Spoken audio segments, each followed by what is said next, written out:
3 घंटे बाद झारखंड विधानसभा चुनाव का ऐलान होने जा रहा है। निर्वाचन आयोग दोपहर 3:30 बजे 2 राज्यों में चुनाव का ऐलान करेगा। झारखंड के साथ महाराष्ट्र में भी चुनाव का ऐलान होगा। दोनों राज्यों में नामांकन, नाम वापस लेने की तारीख के साथ ही पोलिंग और चुनाव परिणाम के तारीखों का पूरा शेड्यूल जारी हो जाएगा। झारखंड विधानसभा का मौजूदा कार्यकाल 5 जनवरी को खत्म हो रहा है। मुख्य निर्वाचन आयुक्त ने अपनी टीम के साथ हाल ही में राज्य का दौरा किया था। झारखंड में तारीखों का ऐलान हो जाएगा। दिवाली और छठ पर्व को ध्यान में रखते हुए ये तारीख ऐलान किए जाएंगे।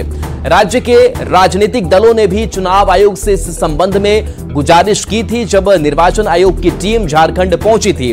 बता दें कि झारखंड में साल 2019 में 5 चरण में मतदान हुए थे। बता दें कि झारखंड में विधानसभा की 81 सीटें हैं, तो 5 फेज में ये ट्रेंड देखने को मिला है। 2014 में भी 5 फेज में चुनाव पूरे हुए थे, लेकिन देखना दिलचस्प होगा कि क्या इस बार चरणों की जो संख्या है वो क्या इधर उधर होती है, क्या वो चरणों की संख्या कम होती है। तो 3:30 बजे का इंतजार सभी कर रहे हैं। 3:30 बजे से प्रेस कॉन्फ्रेंस निर्वाचन आयोग की तरफ से किया जाएगा और पूरा शेड्यूल जो है वो जारी कर दिया जाएगा। इन सब के बीच जो पॉलिटिकल पार्टीज हैं उनमें भी जो गहमा गहमी है वो बढ़ी हुई है, क्योंकि चुनाव की तारीखों के ऐलान के साथ साथ आचार संहिता जो है वो भी लागू हो जाता है। तो पॉलिटिकल पार्टीज की तरफ से भी अपनी तैयारी की जा रही है। बीजेपी की अपनी जो दिल्ली में बड़ी बैठक है वो भी हो रही है और इस बीच जो सीट शेयरिंग का फॉर्मूला है वो भी लगभग तय करने की कोशिश की जा रही है। इसके साथ साथ कौन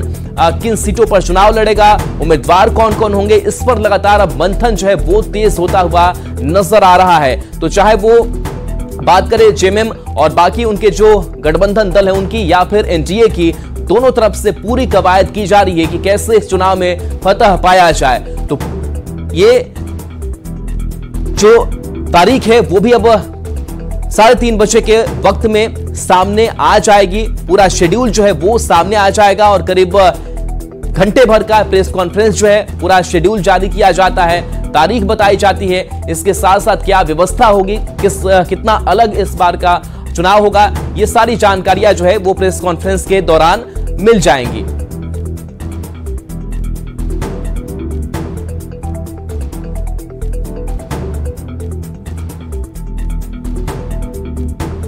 ये प्रेस कॉन्फ्रेंस रखी है हमने कमीशन ने महाराष्ट्र और झारखंड के चुनाव की तिथियों के बारे में, शेड्यूल के बारे में। जहां तक ईवीएम्स और इन सब का प्रश्न है वो 100% फुल प्रूफ है, मैं कई बार बता चुका हूं। फिर आज अगर ये प्रश्न उठेगा तो फिर बताएंगे। तो देखिए, निर्वाचन आयोग की तरफ से लगातार जानकारी दी जा रही है। 3:30 बजे अब कुछ ही घंटे बचे हुए हैं जब चुनावी जंग का ऐलान हो जाएगा और बिगुल बज जाएगा। कोई बात नहीं, हमारी सरकार पूरी तरह से तैयार है। माननीय हेमंत सोरेन जी ने इतना काम कर दिया है कि अब कोई जनता किसी के भी बहकावे में नहीं आएगी और इसी सरकार को दोबारा चुनेगी। देखिए, 1 महीना पूर्व हुआ तो और ज़्यादा काम हो सकता था, जो शायद इसकी वजह से थोड़ा काम कम होगा। लेकिन हमारी सरकार जो है, माननीय हेमंत सोरेन जी जो है, साल भर पढ़ाई करने वाले छात्र हैं। परिवर्तन का मूड झारखंड की जनता बना लिया कि इन 5 सालों के अंदर सिर्फ मुंगेरी लाल के हसीन सपने ये हेमंत सोरेन कांग्रेस ने दिखाए। इन्होंने सबके साथ छल किया। अब देखो, युवा जिसका भविष्य बनना है उसके साथ चीट किया। 25-25 लाख रुपए प्रश्न पत्र बिके गए, इंटरनेट बंद कर दिया गया।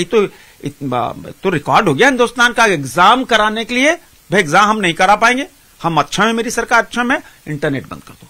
तो पूरी तरह परिवर्तन होने जा रहा है और यह परिवर्तन अब काउंटडाउन शुरू हो गया। आइए अब आपको बताते हैं कि 2024 के चुनाव में वोटरों की संख्या कितनी है, क्योंकि यही वोटर तय करेंगे कि कौन जीतेगा 2024 विधानसभा चुनाव का रण। तो देखिए, ये आंकड़ों पर नजर डालते हैं तो झारखंड में कुल 81 विधानसभा की सीटें हैं। झारखंड में कुल 44 अनारक्षित सीट है जिस पर चुनाव होंगे।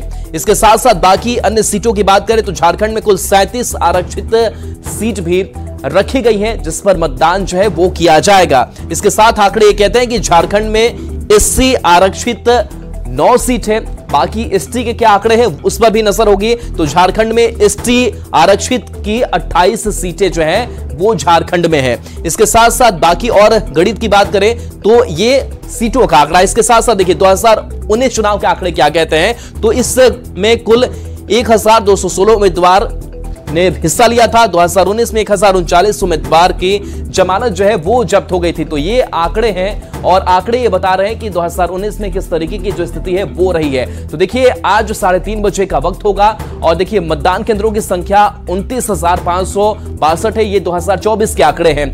वोटरों की संख्या 2,57,00,000 है। इसके साथ झारखंड में थर्ड जेंडर की अगर बात करें तो 434 इनकी संख्या हो जाती है। इसके साथ 18 वर्ष के युवा मतदाता जिनकी संख्या 55,189 है। झारखंड में 41 मतदान केंद्र जो है वो बढ़े हैं। तो इस तरीके से ये आंकड़े बता रहे हैं। 2024 चुनाव के आंकड़े हैं 29,562 जो है वो संख्या है। वोटरों की संख्या 2,57,00,000 यहां पर हो जाती है। तो ये आंकड़े हैं। इसके बाद से 2019 की बात करें तो 1,50,30,242 वोट पड़े। 2019 में 76,18,341 पुरुष ने वोट किया। 2019 में 63.58% पुरुष मतदाताओं ने वोट किया। 2019 में 74,11,857 महिला ने वोट किया। वहीं 2019 में 66.92% महिला मतदाताओं ने वोट किया। विधानसभा में 44 थर्ड जेंडर ने वोट किया। 15.22% थर्ड जेंडर मतदाताओं ने वोट किया। अब देखिए 2019 में बीजेपी को कितने वोट मिले, बाकी और जो पार्टियां हैं उनको कितने वोट मिले, वो वोटिंग परसेंटेज क्या रही, उस वोटिंग परसेंटेज पर अगर नजर डालें तो 2019 में बीजेपी को 33.37% वोट मिले, जेएमएम को 18.72% वोट मिले, कांग्रेस को 13.88%। तो 2019 में जेबीएम को 5.45% वोट मिले। आरजेडी की अगर बात करें तो 2.75% वोट मिले, आजसू को 8.1% वोट मिले, एनसीपी को 0.42% वोट मिले। इसके साथ साथ जेडीयू को 0.73% वोट मिले, एलजेपी को 0.3% वोट मिले। तो आगे जब बढ़ते हैं तो निर्दलियों की अगर बात करें तो 6.55% वोट इनके खाते में गए। अब देखिए 2019 में कौन कितनी सीटों पर चुनाव लड़ा। बीजेपी 79 सीटों पर चुनाव लड़ी, 25 सीटें जीती। जेएमएम 43 सीट पर लड़ा, 30 सीटें उसके खाते में आई। 2019 में कांग्रेस 31 सीट पर चुनाव लड़ी, 16 सीट जीती। जेबीएम 81 सीट पर लड़ा और 3 सीट उसके खाते में आई। आजसू 53 सीट पर लड़ी और 2 सीट जीत पाई। 2019 में आरजेडी 7 सीट पर लड़ा, 1 सीट जीता। वहीं सीपीआई-एमएल की अगर बात करें तो 14 सीट पर चुनाव लड़ा, इस पार्टी ने 1 सीट जो है वो जीत पाई। एनसीपी 7 सीट पर लड़ी, 1 सीट भी इसने भी निकाली। 2019 में जेडीयू 45 सीट पर लड़ा और सभी जगह वो हार गया। एलजेपी की अगर बात करें तो 33 सीट पर एलजेपी ने चुनाव लड़ा और सभी सीट ये पार्टी हारी। 2019 में 2 निर्दलीय उम्मीदवारों ने बाजी मारी थी। तो ये 2019 का आंकड़ा है। और इसके साथ साथ 2014 के भी आंकड़ों पर अगर नजर डालते हैं तो 2014 का आंकड़ा ये कहता है कि 1136 उम्मीदवार लड़े थे, 947 उम्मीदवार की जमानत भी जब्त हो गई थी। 2014 में एक सीट पर औसतन 14 उम्मीदवार उतरे थे। 2014 में 69 पुरुष उम्मीदवार विधायक बने, 8 महिला उम्मीदवार जो है वो विधायक बनी। तो 2014 में कुल 2,08,00,000 और इस आंकड़े पर नजर डालेंगे। लेकिन इससे पहले एक बड़ी खबर का रुख कर लेते हैं। बड़ी खबर सामने आ रही है। इस बीच विधानसभा चुनाव की घोषणा जो है वो आज होनी है। बता दें कि 3:30 बजे का वक्त होगा और सचिवालय में हलचल जो है वो बढ़ी हुई अब नजर आ रही है। तो गहमा गहमी लगातार बढ़ रही, जैसे जैसे घंटे नजदीक आ रहे हैं। और अविनाश हमारे साथ जुड़े हुए हैं। अविनाश, सचिवालय की हलचल बढ़ गई है, क्या कुछ चल रहा है वहां पे? नहीं, सही कहा आपने, सचिवालय में हलचल बढ़ गई है। और चूंकि आज आचार संहिता की शुरुआत हो जाएगी, आदर्श आचार संहिता लागू हो जाएगी, इससे पहले ये कोशिश हो रही है कि जो जरूरी फाइलें हैं उससे निपटा दिया जाए। और इस वक्त जिस कमरे में मैं बैठा हूं, ये ग्रामीण विकास मंत्री इरफान अंसारी का कमरा है। और देखिए ये फाइलें रखी हैं कि कुछ ऐसी फाइलें हैं जिस पर जरूरी है मंत्री के हस्ताक्षर। और यहाँ वो सुबह से ही, जो जानकारी मुझे मिली, सुबह से ही वो यहाँ पहुंचे हुए हैं। इरफान जी, अंतिम समय तक काम करना है, फाइलें छूट गई जो आप निपटाने आए हैं, या फिर समय कम मिला आपको? देखिए, कुछ इम्पोर्टेंट फाइल थी जिसका करना आवश्यक था, वो मैं कर रहा हूँ। और आज आचार संहिता लगी जाएगा तो हम लोग पूरी तरह से तैयार हैं। हम लोग कहाँ घबराए हुए हैं। काम तो कामों का अंबार बिछ गया है, जाल बिछा दिया है, खासकर मेरे विभाग ने। तो सबका काम कर रहे हैं, सबको लेके चल रहे हैं।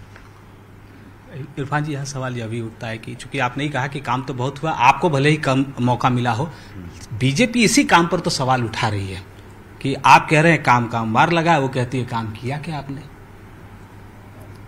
देखिए, जब लोग विपक्ष में होते हैं ना, तो उनको काम नज़र नहीं आता है। हम लोगों ने जनता के लिए काम किया है, जनता को काम नज़र आ रहा है। लेकिन बीजेपी इतना स्वार्थी हैं ये लोग, हम बता नहीं सकते। 5 सालों में हमारी सरकार के प्रति एंटी इनकम्बेंसी नहीं है। आप मानते हैं? बिल्कुल मैं मानता हूं और मैं देख भी रहा हूं। इनके पास मुद्दा आप बता दीजिए। जनता को इन लोगों ने बदनाम कर दिया, बांग्लादेशी लालचन लगा दिया। संथाल परगना का एक भी वोट भाजपा को नहीं देने जा रहा है लोग, ना बच्चे वोट देने जा रहे हैं, ना देसी पर। लेकिन ये स्थिति हो गई कि अब तो ये मामला कोर्ट में भी है, कोर्ट भी वहाँ एफिडेविट दिया जा रहा है कि क्या सच्चाई है। देखिए, कोर्ट ने भी माना है कि यहाँ कोई घुसपैठिया नहीं है। कोर्ट रिपोर्ट मांग रही है तो हम लोग दे दिए, रिपोर्ट तो दे दिए हम लोग। रिपोर्ट हमारे पास बनेगी। कोर्ट ने जो रिपोर्ट मांगा है, हमारी सरकार है, हम लोगों ने रिपोर्ट दिया है, कोर्ट को सबमिट कर दिया। एक भी बांग्लादेशी घुसपैठ नहीं है। और मैं चैलेंज के साथ मैं कह सकता हूं कि आपने जो झारखंड का, यहाँ की जनता के आपने जो दूसरे राज्यों में बदनाम किया आपने कि बांग्लादेशी घुस गया, घुसपैठ घुस गया। अरे भैया, आप घुसपैठ घुसा रहे हो, अदानी प्लांट आपने लगाया है, आप बिजली बेच रहे हो बांग्लादेश में, और यहाँ घुसपैठ से आपको दिक्कत हो रही है। एक चीज आप हमारे ये के साथ कहीं ऐसा तो नहीं कि बीजेपी के विधायकों के जो है सड़क पास नहीं हुए, पुल पास नहीं हुए, इसलिए भी तो सवाल उठ रहे हैं, या आप कह रहे हैं कि हमने बहुत कर दिया? देखिए, मुझे तो 3 महीने का समय मिला और आप पूछ सकते हैं, इनफैक्ट भाजपा के विधायकों से भी आप पूछ सकते हैं कि one of the best minister in Jharkhand. अगर बिल्कुल अविनाश, आप हमारे साथ बने रहिए। संजय सिन्हा भी हमारे साथ जुड़े हुए लगातार। संजय, आपके पास आते हैं। इस चुनावी तारीखों के ऐलान के साथ साथ अब कुछ ही घंटे बचे हुए हैं, किस तरीके की सियासी हलचल झारखंड में देखने को मिल रही है, और अंतिम दौर में कोशिश यही की जा रही है कि सीटों का जो फॉर्मूला है वो जल्द से जल्द तय किया जाए? देखिए, सियासत तो साल भर बोलती है। जब चुनावी माहौल आता है तो सियासत बोलती नहीं है, गरजती है। और तमाम पार्टी कार्यालयों में, चाहे बीजेपी हो, जेएमएम हो, राजद हो, जदयू हो, जहां भी कार्यालय है राजधानी रांची में, वहां सियासत गरजती नजर आ रही है। बैठकों का दौर शुरू हो चुका है। देखिए, चुनाव आयोग की जैसी प्रेस कॉन्फ्रेंस होगी, सबसे पहले सभी राजनीतिक दलों पर दबाव इस बात का है कि सीट शेयरिंग को लेकर सहमति जल्द से जल्द बना ली जाए। और पार्टी के अंदर बीजेपी की बात करें तो संगठनात्मक मजबूती को लेकर लगातार बैठक पिछले कुछ दिनों से लगातार जारी है, ताकि चुनाव में जो आपको सीट होती है वो सीट जीती जाती है बूथ की क्षमता के आधार पर, कि आपका बूथ स्तर पर कार्यकर्ता कितना मजबूत है। तो बीजेपी लगातार उसको लेकर बैठक कर रही है। और उसको लेकर देखिए, लगातार आप देख रहे हैं कि अब शिवराज सिंह चौहान जो कि चुनाव प्रभारी हैं, सह प्रभारी हेमंत बिस्वा शर्मा हैं, लगातार राज्य में कैंप भी कर रहे हैं, आ रहे हैं और लगातार कार्यकर्ताओं के टच में, संपर्क में हैं। और जिस घड़ी का इंतजार था, कल हेमंत बिस्वा शर्मा आए थे, उन्होंने कहा भी था कि चुनाव की घोषणा जल्द हो जाएगी, और चुनाव की घोषणा आज होने जा रही है। तो जाहिर है कि ऐसे में बीजेपी की जो चुनाव की तैयारी है वो इस लिहाज से है कि गलतियों से सबक लेना है। 2019 में बीजेपी ने जिन गलतियों को किया था, उन गलतियों को नहीं दोहराना है। इसी दोहराने का नाम राजनीति है, और उससे नहीं बचना भी राजनीति है। मतलब कुल मिलाकर समझ जाइए कि 2019 को बीजेपी भूलना चाहेगी और 2024 में एक इतिहास लिखना चाहेगी। बात करें सत्ताधारी दलों की, तो वो सत्ता जो कहे कि जो उनके पास है वो सत्ता बरकरार रहे, चुनौती इस बात को लेकर बीजेपी से उनको मिल रही है, और उसी चुनौती को वो स्वीकार भी कर रहे हैं। और इसी चुनौती के रूप में मुख्य जो खाता राशि वाली योजनाएं हैं, अब इनका जिक्र जो है पूरी तरीके से परवान है। मुद्दों की बात करें तो आम आदमी के मुद्दे, कहीं आपने अभी तक मैंने किसी संजय, बीजेपी की आप बात कर रहे थे, जेडीयू की अगर बात करें तो डबल डिजिट सीट की मांग की जा रही है, लेकिन क्या ये संभव लग रहा है? बीजेपी क्या सोच इस पर रखती है? देखिए, मुझे ऐसा नहीं लगता, क्योंकि देखिए यहाँ पर झारखंड की बात करें, झारखंड के लिहाज से बीजेपी का सबसे बड़ा जो गठबंधन है यहाँ पर आजसू के साथ है।